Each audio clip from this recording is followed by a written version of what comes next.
इसमें बेटा हमारा नेक्स्ट टॉपिक है रीडिस्ट्रीब्यूशन ऑफ चार्जेस। क्लियर बात, यानी कि चार्जों का रीडिस्ट्रीब्यूट होना।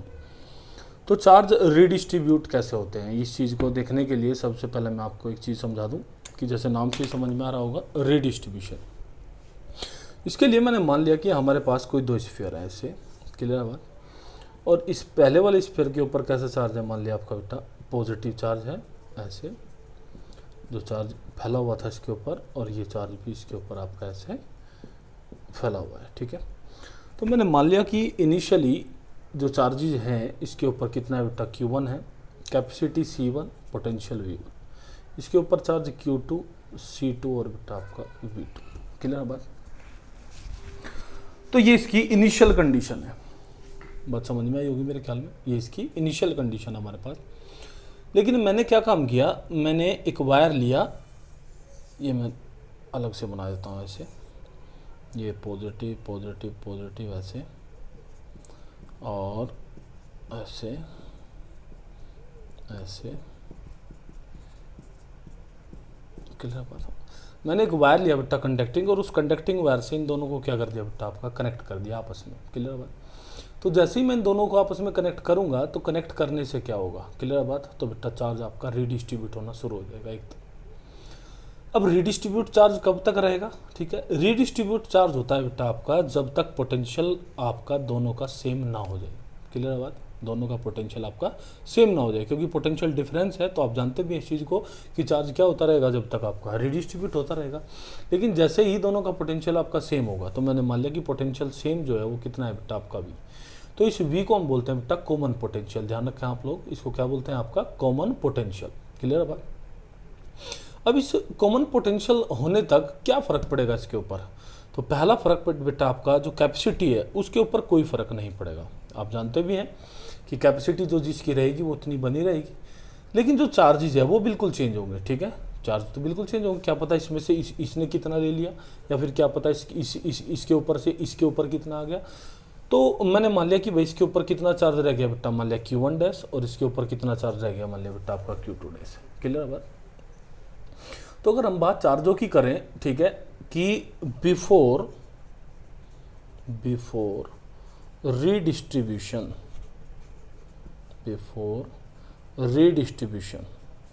जो नेट चार्ज होगा हमारा, नेट चार्ज, ठीक है, मैंने मान लिया बेटा इनिशियली वो QI है। ठीक है, तो वो QI किसके बराबर होगा बेटा, Q1 प्लस Q2 की, सीधी सी बात है। और QI की अगर मैं बात करूं तो आप जानते हैं कि Q1 किसके बराबर होता है बेटा, C1 V1 के और प्लस C2 V2 के। क्लियर बात। ये स्थिति है रीडिस्ट्रीब्यूशन से पहले की। उसके बाद अगर आफ्टर रीडिस्ट्रीब्यूशन हम बात करें, ठीक है, आफ्टर रीडिस्ट्रीब्यूशन अगर मैं बात करता हूं तो नेट चार्ज मैंने मान लिया कितना है बेटा Q फाइनल, तो Q फाइनल अब कितना होगा, Q1 dash plus Q2 dash हो जाएगा। अब Q1 डैश किसके बराबर होगा, सीधी सी बात है आपका C1 V के और प्लस C2 V के। यहाँ से C1 प्लस C2 आपका बाहर आ जाएगा और कॉमन निकल आएगा V। तो यह है आपका बेटा सेकेंड एक तरीके से फाइनली चार्ज। ठीक है, डिस्ट्रीब्यूशन के बाद का। अब चूंकि हम जानते हैं कि जो चार्ज है हमारा, चार्ज, क्लियर बेटा बात, वो किस चीज़ को फॉलो करता है, कंजर्वेशन को। किसको फॉलो करता है, कंजर्वेशन को वो आपका फॉलो करता है। तो चार्ज कंजर्वेशन क्या कहता है हमें कि Q इनिशियली जितना था वो किसके बराबर होना चाहिए बेटा आपका Q फाइनल के। तो Q इनिशियल C1 V1 है, C2 V2 इक्वल्स टू बेटा C1 plus C2 into V हो जाएगा। और V यहाँ से अगर कॉमन में निकालता हूँ बाहर तो C1 V1 plus C2 V2 upon C1 plus C2। Clear बेटा बात। इसको हम बोलते हैं कॉमन पोटेंशियल। ये आपको याद रखना पड़ेगा, ये हो गया आपका कॉमन पोटेंशियल। क्लियर बेटा बात। यहीं से एक चीज़ का और हमें पता लग जाएगा क्या, कि अगर मैं Q1 dash upon Q2 dash करके देखता हूँ तो आप देखेंगे कि C1 V upon C2 V, V से V क्या होगा बेटा आपका कैंसिल आउट, तो क्या मिला आपको C1 अपॉन C2 मिल जाएगा। तो आपसे यहाँ से क्या पता लगता है, यहाँ से हमें पता लगता है कि भाई जिस स्फीयर की कैपेसिटी ज़्यादा होगी, ठीक है, उसके ऊपर चार्ज जो है वो क्या होगा बेटा आपका ज़्यादा स्टोर होगा। क्लियर बात। ये चीज़ भी हमें यहाँ से मालूम हो जाती है, बात समझ में आई होगी।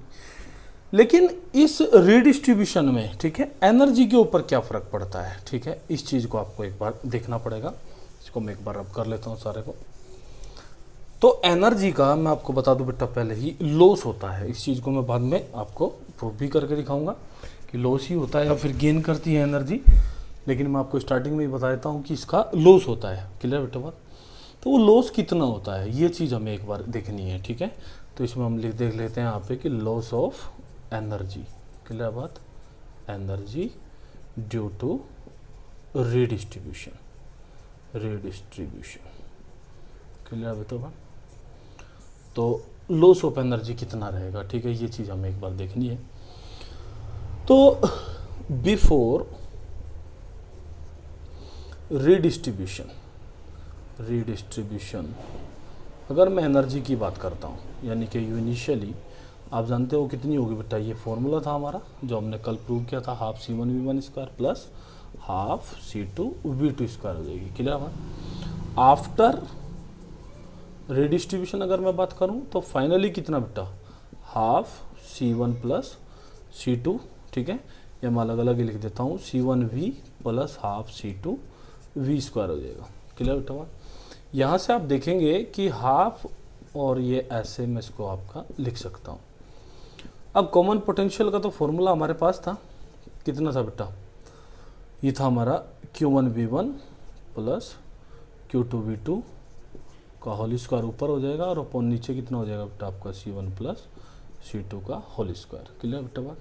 इससे ये कैंसिल आउट होगा, तो आप देखेंगे Q1 नहीं C1V1 plus C2V2 upon C1 plus C2 का होल स्क्वायर। तो आप देखेंगे कि ये कैंसिल आउट हो जाएगा, तो यहाँ से हमें क्या मिलेगा बेटा, C1V1 प्लस C2V2 का तो होल स्क्वायर हो जाएगा और नीचे क्या मिलेगा बेटा आपका C1 प्लस C2। क्लियर बात? अब हमें क्या देखना है, हमें तो गेन या लॉस देखना है, तो उसके लिए आपको क्या करना होगा बेटा, आपका U initial minus U final. तो जैसे आप इसको करेंगे तो इनिशियली कितना है आपका C1V1² plus half C2V2² minus हो जाएगा C1V1 प्लस C2V2 का whole square upon 2C1 plus C2। Clear बेटा? सोल्व करने के लिए हाफ में कॉमन निकाल लेता हूँ और नीचे से जो एलसीएम है हमारा वो कितना बन जाएगा बेटा आपका C1 प्लस C2 बन जाएगा। सोल्व करना आता ही है सभी को, आप कर सकते हैं। तो यहाँ पे बनेगा पहले C1V1² plus C1 C2V2² plus यहाँ पे C1 C2V1² plus C2V2²। Clear बेटा बात? इसका होल स्क्वायर भी खोल दीजिए। तो जैसे आप होल स्क्वायर खोलेंगे इसका, तो इसका होल स्क्वायर कितना खुलेगा बेटा, सबसे पहले तो ये माइनस हो जाएगा पूरा, ये हो जाएगा C1² minus C2² minus 2C1 C2V1V2। Clear बेटा बात? अब आप देखेंगे यहाँ पे कि C1V1² से C1V1² तो कैंसिल हो जाएगा, इसी तरीके से C2V2² से C2V2² कैंसिल हो जाएगा। तो हमारे पास क्या बचता है, हमारे पास बचता है बेटा इक्वल्स टू में हाफ। सबसे पहले यहाँ पे क्या बचेगा C1 C2V2² प्लस यहाँ पे क्या बचेगा बेटा C1 C2V1² माइनस यहाँ पे क्या बचेगा 2C1 C2V1V2 और अपॉन में कितना बेटा आपका C1 प्लस C2। क्लियर बेटा बात? अब आप देखेंगे कि ऊपर से पूरा का पूरा क्या है, यहाँ लिख देता हूँ मैं अब, यहाँ पे U initial minus U final. तो आप देखेंगे कि C1 हाफ तो बाहर था ही और इसमें से C1 C2 बाहर आ जाएगा कॉमन, तो अंदर क्या बचेगा बेटा V1² plus V2² minus 2V1V2 और अपॉन में कितना बेटा C1 प्लस C2। अब यहाँ से अगर आप देखें तो ये तो एज इट इज़, यहाँ पे क्या बचेगा बेटा V1 माइनस V2 का whole square upon C1 plus C2। ठीक है, तो ये आपका initial energy minus final energy आता है। ठीक है, तो अब एक चीज़ आप मुझे बताइए सबसे पहले कि इसमें हमारे पास दो टर्म्स हैं। पहली ये है V1 माइनस V2। ठीक है, अब V1 माइनस V2 में चाहे V1 बड़ा हो V2 छोटा हो या फिर V1 छोटा हो V2 बड़ा हो, ये वैल्यू ऑलवेज कैसी मिलेगी बेटा आपको पॉजिटिव। ठीक है, ये पॉजिटिव रहेगी हमेशा क्योंकि प्लस है, और ये भी कैसी रहेगी बेटा हमेशा आपकी पॉजिटिव रहेगी। तो आप देख सकते हैं यहाँ पे कि दोनों का जो आपका डिफरेंस है वो कैसा मिला बेटा आपको पॉजिटिव। ठीक है, तो ये पॉजिटिव तभी पॉसिबल है जब इनिशियल एनर्जी कैसी हो बेटा आपकी, यानी कि UI जो है हमारा यू आई ग्रेटर हो जाए किससे बेटा आपका यू एफ से। क्लियर है बात। तो अगर यू आई ग्रेटर हो गया और यू एफ कैसा हो गया बेटा आपका छोटा, ठीक है, तो क्या हुआ है आपका लॉस हुआ है। क्या हुआ है लॉस। तो इसी वजह से मैं पहले ही कह रहा था आपका कि जो एनर्जी है उसमें क्या होगा बेटा आपका लॉस होगा। आई बात समझ में। तो इस तरीके से आप रीडिस्ट्रीब्यूशन में लॉस ऑफ एनर्जी भी फाइंड आउट कर सकते हैं। मेरे ख्याल में बात समझ में आई होगी। ठीक है, ओके।